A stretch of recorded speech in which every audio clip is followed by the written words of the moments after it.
Live TV, सच सबसे आगे।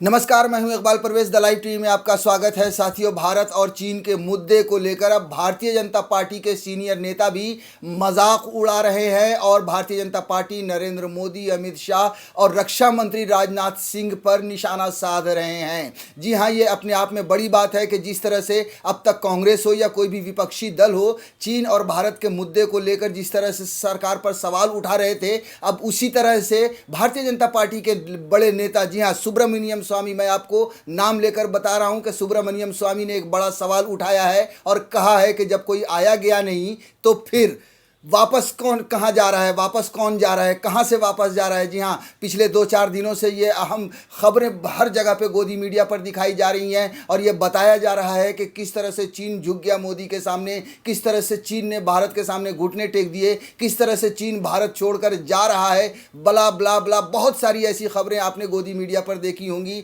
लेकिन दूसरी तरफ विपक्ष के जो नेता हैं वो यही सवाल उठा रहे थे और यही सवाल उठा रहे हैं कि जब कोई घुसा नहीं है, क्योंकि प्रधानमंत्री नरेंद्र मोदी ने पिछले साल ही कहा था, 2020 में ही कहा था कि न हमारी सरहद में न कोई घुसा है न कोई घुसा था। तो फिर जब कोई घुसा ही नहीं था तो फिर वो वापस कहां से जा रहे हैं, यही सवाल भारतीय जनता पार्टी के सीनियर नेता राज्यसभा सांसद सुब्रमण्यम स्वामी ने भी उठाया है और उन्होंने कहा है कि जब कोई आया गया नहीं तो फिर वापस कौन जा रहा है। जी हाँ, जो खबर हर जगह पर कई जगहों पर छपी है, जनसत्ता की खबर हम आपको बता दें कि भाजपा सांसद का मोदी पर निशाना, बोले पहले कहा कोई आया गया नहीं, अब खुद लौट आए, चीन मजे कर रहा है। जी हाँ, मतलब इस तरह के जो बयान है सुब्रमण्यम स्वामी वो बहुत ही अहमियत रखता है, क्योंकि अब तक सिर्फ विपक्ष के नेता ये सवाल उठा रहे थे, अब तो खुद भारतीय जनता पार्टी के सांसद इस पर सवाल उठा रहे हैं। आगे जो सब हेडलाइन है वो ये है कि भाजपा सांसद ने कहा कि मौजूदा समय में चीन के साथ समझौता एक तरह से सरेंडर करना ही है, इसका मकसद केवल चीन को खुश करना है। उन्होंने चैम्बरलेन उदाहरण देकर कहा कि उसने हिटलर को इसी तरह से खुश किया था। उन्होंने कहा कि पहले चीन को ही अपनी सेना पीछे हटानी होगी। सोचिए, ये इतना बड़ा आरोप लगा रहे हैं भारतीय जनता पार्टी के सांसद। मतलब आप सोचिए कि कितना बड़ा ये आरोप है कि ये कह रहे हैं कि ये चीन को खुश करने जैसा है, जहाँ से भारतीय सेना भी अगर पीछे हट रही है या ये जो मसले जो चल रहे हैं उस पर समझौता है। भारत और चीन के बीच में समझौता का मतलब ये है कि चीन को खुश करना है और भारत कहीं ना कहीं डर गया है।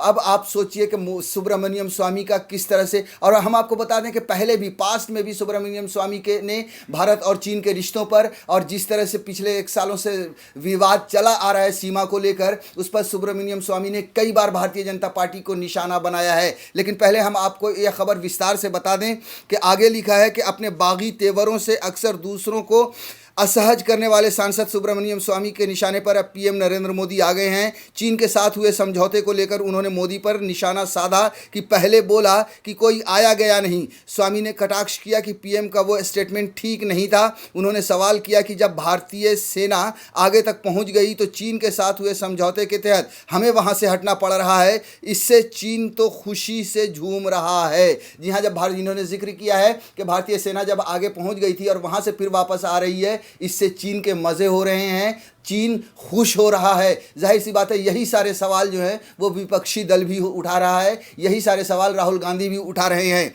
आगे लिखा है कि स्वामी ने पीएम के 2020 के उस वक्तव्य का हवाला देकर कहा कि जब पीएम ने कहा था हमारी धरती पर चीन के कदम नहीं पड़े तो वह सरासर गलत था। नरेंद्र मोदी को झूठा कह रहे हैं। अब तक तो विपक्षी दल के नेता, विपक्ष के लोग कह रहे थे कि नरेंद्र मोदी झूठे हैं, उन्होंने झूठ बोला है चीन के विवाद को लेकर। अब सुब्रमण्यम स्वामी यानी भारतीय जनता पार्टी के ही सीनियर नेता ने कहा है कि वो गलत था, यानी झूठ बोल रहे हैं। उनका कहना है कि उसके बाद नरवणे ने अपनी सेना को आदेश दिया कि एलएसी को क्रॉस करके पेंगोंग हिल पर कब्जा कर लो। चीन के बेस को नज़रअंदाज करके हमारी सेना ने हिल पर तिरंगा फहरा दिया, तो अब इस समझौते के तहत हमें वहां से हटना पड़ रहा है, जबकि चीन डेप्सोंग पर अभी तक जमा बैठा है। उन्होंने तंज कसा कि चीन के सैनिकों के लिए यह खुशी का लम्हा है। आगे जो खबर छपी है उसमें लिखा है, जनसत्ता ने जो लिखा है कि भाजपा सांसद ने सोशल मीडिया पर पूछे गए एक सवाल के जवाब में कहा कि मौजूदा समय में चीन के साथ समझौता एक तरह से सरेंडर करना है। जी हाँ, कि मतलब सुब्रमण्यम स्वामी कह रहे हैं, अभी तक राहुल गांधी कहते थे कि चीन के सामने, हालांकि गोदी मीडिया ये बार बार कह रही कि चीन को बहुत बड़ा झटका लगा है और चीन झुक गया मोदी के सामने और मोदी ने चीन को झुका दिया, लेकिन राहुल गांधी बार बार ये सवाल उठा रहे थे कि भारत ने चीन के सामने, नरेंद्र मोदी ने चीन के सामने सरेंडर किया है। अब सुब्रमण्यम स्वामी भी वही बात कर रहे हैं कि एक तरह से ये सरेंडर है, इसका मकसद केवल चीन को खुश करना है। उन्होंने चैम्बरलेन का उदाहरण देकर कहा कि उसने हिटलर को इसी तरह से खुश किया था। उन्होंने तल्ख लहजे में कहा कि जब हमारी फ़ौज के पास बढ़त है तो पहले चीन को अपनी सेना से पीछे हटाने होंगे, हमें अपने इसी सूत्र पर कायम रहना चाहिए। उनका कहना था कि इससे पहले चीन के साथ समझौते की कोई बातचीत नहीं होनी चाहिए। हालांकि सोशल मीडिया पर स्वामी के तीखे तेवर कुछ लोगों के मन को भाए हैं तो कुछ को ये अच्छे नहीं लगे हैं। जाहिर सी बात है कि जिस तरह से सुब्रमण्यम स्वामी ने एक तरह से बागी सुर दिखाए हैं, जिस तरह से खुद से हमला बोला है प्रधानमंत्री नरेंद्र मोदी के ऊपर, राजनाथ सिंह के ऊपर, अमित शाह के ऊपर या भारतीय जनता पार्टी के ऊपर, उससे बहुत सारे लोग, जो लोग ये मान रहे थे कि नरेंद्र मोदी झूठ बोल रहे हैं या भारतीय जनता पार्टी चीन के सामने झुक रही है, सरेंडर कर रही है, उन लोगों को ये बात सच लग रही है और सुब्रमण्यम स्वामी की वो पीठ थपथपा रहे हैं डिजिटल मीडिया पर, डिजिटल प्लेटफॉर्म पर। लेकिन वही दूसरे लोग, जो कुछ लोग अंधभक्त हैं, उन्हें ये चीज़ें बुरी भी लग रही हैं। आगे उसका कुछ हम आपको एग्जाम्पल दे देते हैं कि एक यूज़र का कहना था कि मोदी जी जब अब स्वामी को रक्षा मंत्री बना देंगे। एक अन्य का कहना था कि इस व्यक्ति का अपना एजेंडा है, यहाँ कुछ भी कह सकता है। एक यूज़र ने स्वामी का मजाक उड़ाते हुए कहा कि इस सलाह के लिए अब मोदी जी उन्हें भी आश्रुपूर्ण विदाई देंगे। उन्होंने तंज करते हुए कहा कि पीएम उनकी सलाह क्यों नहीं मान रहे, ये बात किसी को नहीं पता। गौरतलब है कि स्वामी भाजपा के राज्यसभा सांसद हैं, वह लंबे अरसे से मंत्री बनने की बाट जो हो रहे हैं, लेकिन मोदी सरकार के दूसरे कार्यकाल में भी उन्हें मायूस होना पड़ा। दिवंगत वित्त मंत्री अरुण जेटली के साथ 36 का आंकड़ा रखने वाले स्वामी को जब राज्यसभा में भेजा गया था, तब राजनीतिक गलियारों में इस बात की चर्चा थी कि स्वामी का कद देर सवेर ज़रूर बढ़ाया जाएगा। ये सारी जो खबरें हम आपको बताएं, हमने आपको पढ़ के सुनाए, ये जनसत्ता ने छापी है कि किस तरह से सुब्रमण्यम स्वामी खुद के बागी सुर सामने आया और उन्होंने भारतीय जनता पार्टी की सरकार पर भारत और चीन के विवाद को लेकर सवाल उठाया है। और ये पहली बार नहीं है, इससे पहले भी सुब्रमण्यम स्वामी ने इस तरह के सवाल उठाए हैं। यहाँ तक कि सुब्रमण्यम स्वामी ने राजनाथ सिंह को या प्रधानमंत्री नरेंद्र मोदी को के लिए ऐसे शब्दों का उपयोग किया कि जैसे कि कहा कि ऐसे भारत में बहुत सारे, हम सब जानते हैं कि प्रधानमंत्री ने बहुत बार भाषण दिया लेकिन चीन का कभी नाम नहीं लिया, विस्तारवाद सब कुछ कहा, चीन का नाम नहीं लिया। लोगों ने कहा कि नरेंद्र मोदी डरते हैं इसलिए चीन का नाम तक नहीं लेते।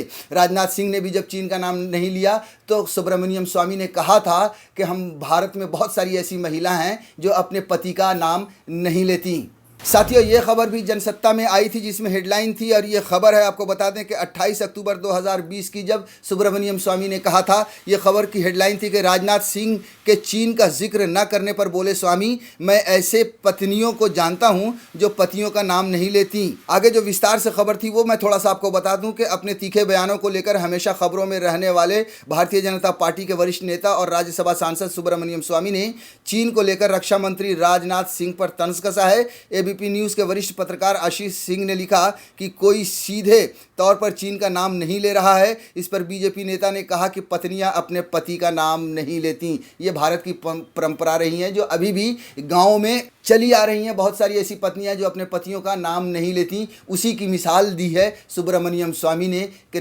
राजनाथ सिंह चीन का नाम नहीं लेते क्योंकि पत्नियां अपने पति का नाम नहीं लेती। वैसे ही नरेंद्र मोदी ने भी कभी चीन का, हमने सुना नहीं है कि नरेंद्र मोदी भी आमतौर पर चीन का नाम नहीं लेते जब भी विवाद की बात आती है। साथियों, जैसा कि मैंने पहले भी कहा कि सुब्रमण्यम स्वामी कई बार भारत और चीन के विवाद को लेकर मुखर होकर बोलते रहे हैं और भारतीय जनता पार्टी हो या नरेंद्र मोदी हो, उनके निशाने पर रहे हैं।